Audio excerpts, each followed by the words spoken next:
Hey, Dr. Smith. This is my video journal for the 12th today. I think one of the things we talked about during class, particularly today and the rest of the week, something that struck a chord with me, um, would be the idea of the economy of laughter or the economy of humor. It's one of the things that I've thought about in theory before, but never really had a way of expressing it like you explained it in class, so it was really beneficial and helpful for me.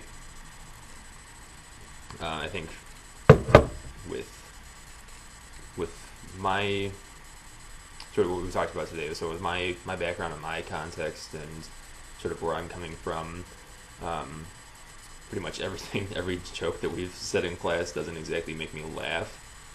It sort of reminds me of, there's an Aqua Teen Hunger Force, if you're familiar with the show. There's a part where one of the characters says, "I get it, but I ain't laughing." That's sort of how I've been feeling with the majority of the jokes and the majority of the stuff we've read or listened to um, in class. It sort of makes me feel that way, where it's like I understand the humor and I understand why it should be, or why it's funny in theory, but it's not something that's making me laugh. It's more of something that's making me think, which I think is sort of the point for a lot of these things, especially um, with the sort of outcome that's expecting for someone like me, with my background and my context.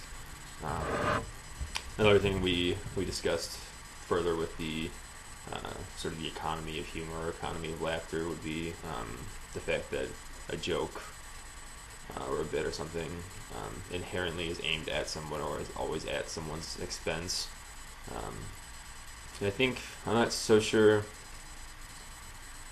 how I feel about that, really. I guess it would be true if I think about it closely.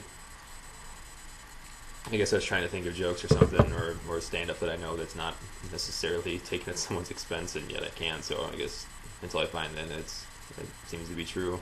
But one of the things that I think sets apart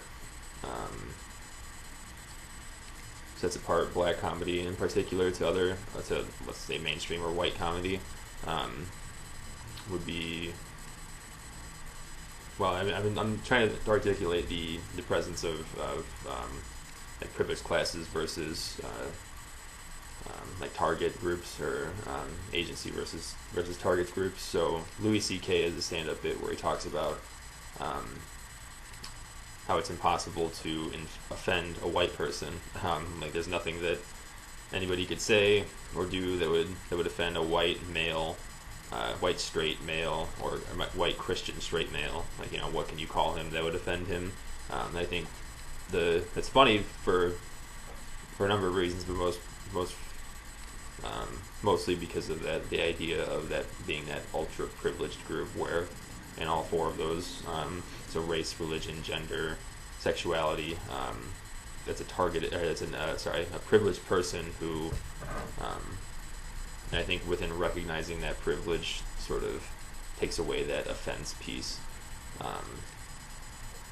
That's not to say that like they can't understand why something might be offensive or show empathy towards other groups, but I just think it's an interesting point in that idea of the economy of laughter, or the economy of humor.